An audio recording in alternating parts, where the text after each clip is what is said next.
Hello friends, welcome back to the channel. In today's video, we'll start with MPC-001 Cognitive Psychology Learning and Memory Block 1 Unit 2, that is Information Processing in a Learning and Memory. We will go as per the specified structure. Let's start with what is learning and memory. What is learning? Learning means acquiring new knowledge, skills, behavior, values or understanding.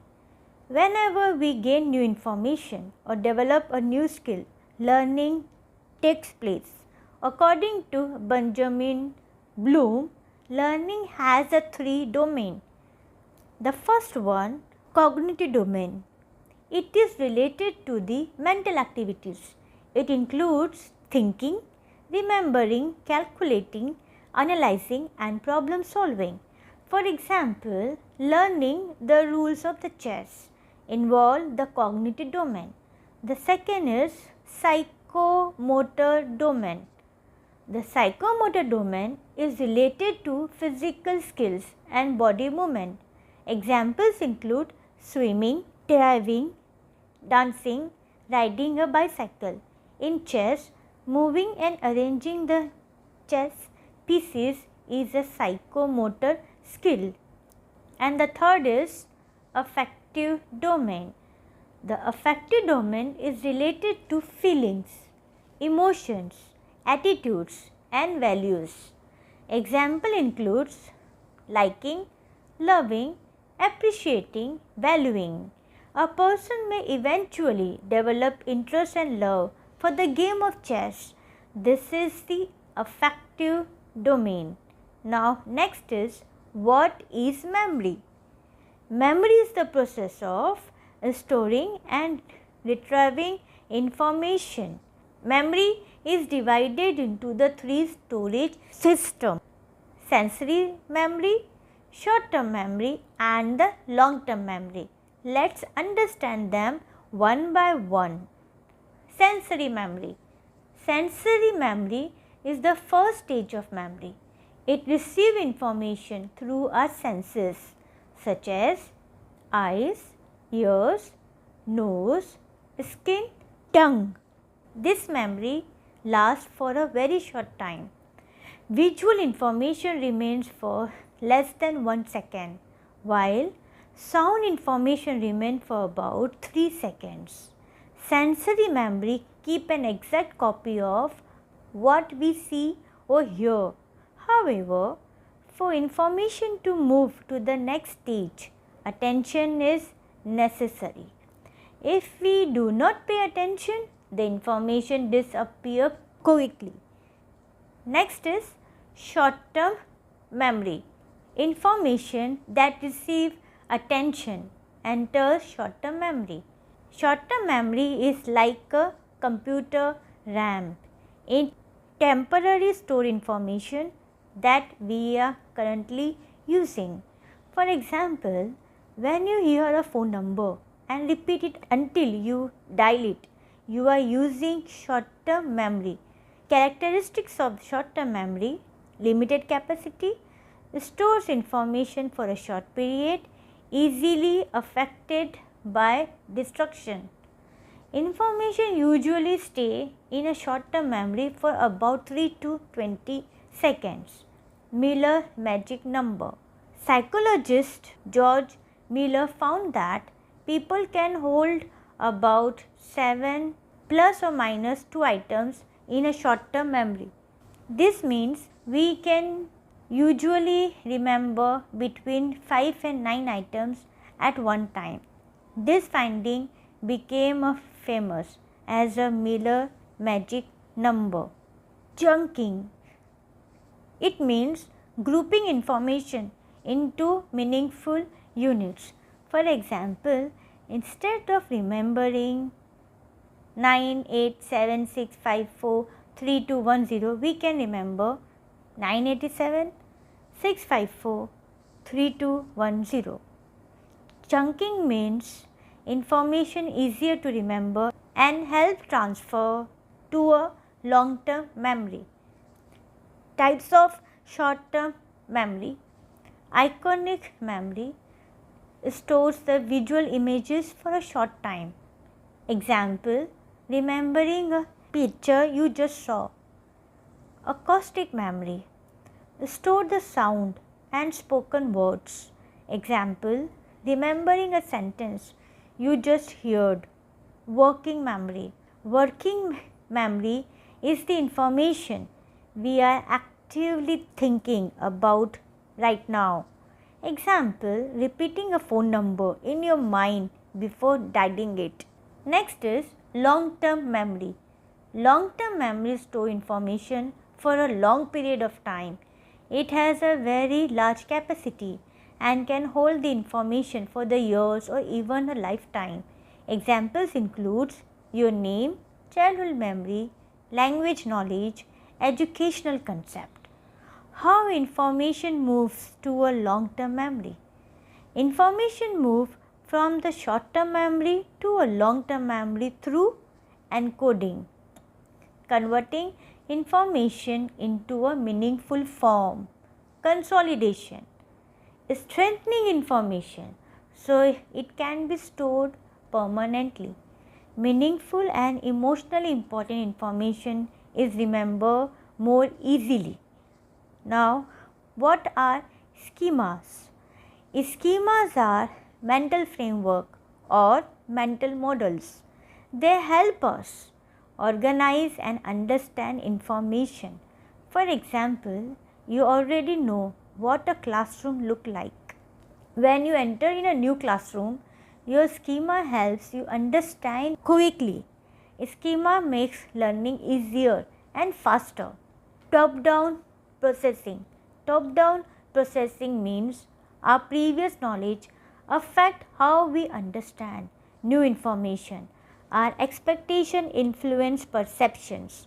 For example, if you expect a call from a friend, you may think every notification is from that friend. Rehearsal. Rehearsal means repeating information again and again. For example, repeating a phone number several times. Rehearsal helps transfer information from short-term memory to long-term memory. Next topic is, what is cognitive information processing? Cognitive information processing refers to the way our mind receives, processes, stores and uses information. It helps psychologists understand how people learn new things, remember information, solve problems and make decisions. This approach became popular during the 1940s and 1950s. Researchers believe that the human mind works somewhat like a computer. Just as a computer receives, stores and processes information, the human mind also performs similar function. Nesser definition of cognition. According to Ulrich Nesser, 1967, cognition is the study of how people encode information, organize information, store information, retrieve information, and use knowledge. In simple words, cognition studies how we gain knowledge and use it in everyday life. Principles of information processing. Most cognitive psychologists agree on the 4 important principles. Let's understand them one by one. Principle 1. Limited capacity of mind. The first principle states that the human mind has a limited capacity. This means that our brain cannot process unlimited information at the same time. Sometimes information gets blocked because there is simply too much to process. Example, imagine trying to listen to several people talking at the same time. You may feel confused because your brain cannot process all the information together. This limitation is called a bottleneck in information processing. The second principle is control mechanism. The second principle states that the mind needs a control system. This control mechanism helps manage encoding, processing, storage, retrieval, use of information. It acts like a manager that supervises mental activities. Example, when you are learning a new chapter, your brain uses more attention and efforts. But when you perform a familiar task such as writing your name, much less efforts required. Third principle, two-way flow of information. The third principle says that information flow in two directions. The first is bottom-up processing. In bottom-up processing, information comes from our senses. We first observe something and then understand it. Example, you see smoke and conclude that there may be a fire. The information starts with sensory inputs. The second is top-down processing. Understanding comes from previous knowledge, experience and memory. Example, you can often understand a sentence even when a few letters are missing because your brain uses prior knowledge. Fourth principle, biological preparedness. The fourth principle states that humans are biologically prepared to process information in a certain ways.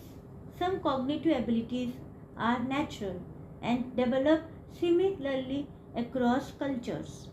Example, baby naturally look at human faces. Children learn language in a similar stages worldwide. Infant begin speaking words at roughly the same age. This example shows that biology influences cognition. Why is information processing important?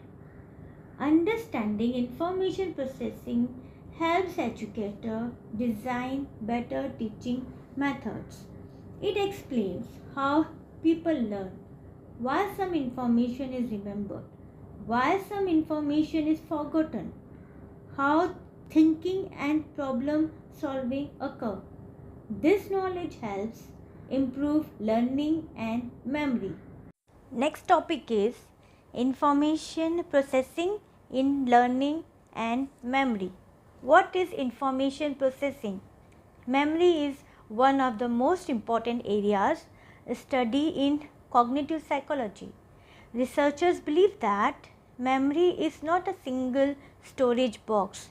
Instead, it is a complex system that stores our experiences, knowledge and learning throughout life. Memory helps us learn new information, store information and recall information when needed. However, memory is not always perfectly accurate. Our previous experiences and knowledge can influence what we remember. Next is cognitive information processing model. The cognitive information processing model explains learning through memory. According to this model, learning happens in three main steps. Step 1, encoding. Encoding means taking in new information. For example, when you read chapter or listen to a lecture, your brain receives information. Step 2, storage. Storage means saving information in memory. The information is organized and stored for future. Last step is retrieval. Retrieval means bringing stored information back when needed. For example, during an exam, you retrieve information from memory to answer the questions. Next is human brain and computer comparison. The CIP model compared the human brain to a computer. Just like a computer, receive information, process information, stores information and retrieve information. The human brain performs similar functions, but unlike computers, the human brain also learns from experience and adapt continuously. Next is development of memory. As children grow, their memory abilities improve because of brain development, learning experiences, practice, maturation. This improvement helps them process information faster and more efficiently. Encoding development. Encoding improves with age and experience. Experts usually remember information better than beginners because they already have organized knowledge structure. For example, a chess master remembers chess position much better than a beginner. Why? Because the expert already has a strong knowledge base. Next is structuring and organizing information.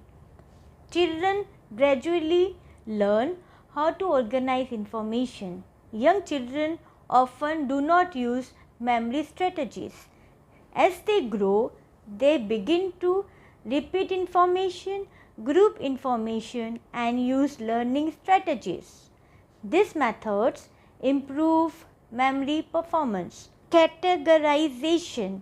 Categorization means grouping similar things together. Example, dog and cat, animals, apple and mango, they are fruits, chair and table, they are furnitures. Categorization helps the brain organize information more effectively. As a result, learning and recall become easier. Next is storage and retrieval development. As the children grow older, they store more information. They retrieve information more effectively. One important development is called object permanence. This means a child understands that an object still exists even when it is not visible. Usually this ability develops around 7 months of age. Next is growth of memory skills. Research shows that memory becomes stronger with age. For example, a 13-month-old child can remember simple action sequences. A 24-month child can remember longer sequences. A 24-month-old child can remember longer sequences. Older children can remember even more complex events. Language development also improves memory performance. Next is strategy development. Researchers found several important facts about learning strategies. First one, strategy development is not always smooth. Children may improve, slow down or even temporarily regress before mastering a strategy. Second, strategies continue improving over the month and years. Third, different children use different strategies. Fourth, children need opportunities and practice to discover what learning methods work best for them. Next topic is theories of information processing. What are the information processing theories? Information processing theories explain how people learn information, understand information, store information in memory, retrieve information when needed. These theories help educators design better teaching method, designing instruction for better learning. Teachers must understand how students process information. If teachers know how memory works, they can teach more effectively. For successful learning, new information should connect with previous knowledge. The student should actively think about new concept. Learning should be meaningful and relevant. The deeper student process information, the better they remember it. Example, imagine you are learning cognitive psychology. If the teacher connect new concept with your daily experiences, you will understand and remember them much better. This connection between old and the new knowledge strengthens long-term memory. Next is Bloom's taxonomy of cognitive domain. Psychologist Benjamin Bloom proposed 6 levels of learning. Each level becomes more advanced than the previous one. First, knowledge, the ability to remember fact and information. Example, recalling a definition during an exam. Comprehension, understanding the meaning of information. Example, explaining a concept in your own words. Third is application, using knowledge in a practical situations. Example, applying a psychological theory to a real life problem. Fourth is analysis, breaking information into parts and understanding relationship. Example, comparing two psychological theories. Fifth is synthesis, combining different ideas to create something new. Example, developing a new project or solution.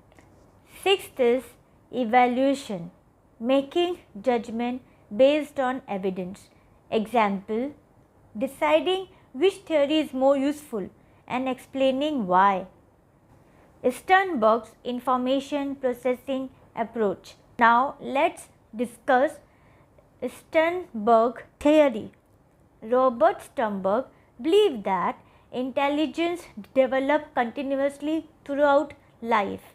He focused on how people solve problems and process information.